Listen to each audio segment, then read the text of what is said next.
Γεια σας, είμαι ο Βαγγέλης και στο σημερινό workout θα κάνουμε 3 ασκήσεις, από 10 επαναλήψεις κάθε άσκηση για τον πρώτο γύρο, από 8 επαναλήψεις κάθε άσκηση για τον δεύτερο γύρο, 6, 4 και 2 ο τελευταίος γύρος. Πρώτη άσκηση, push-ups side to side.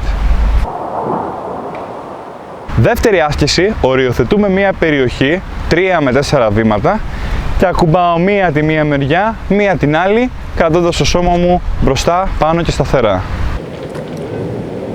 Τρίτη άσκηση και η τελευταία είναι τα καθίσματα, squat.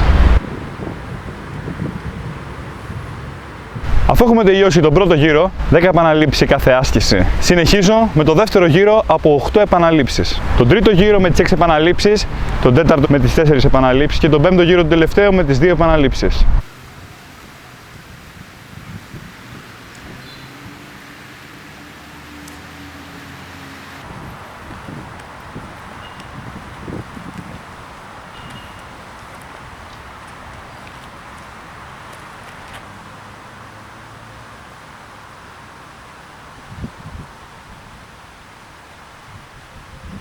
Πολύ σημαντικό, δεν ξεχνάμε την ενυδάτωσή μας. Καλό workout!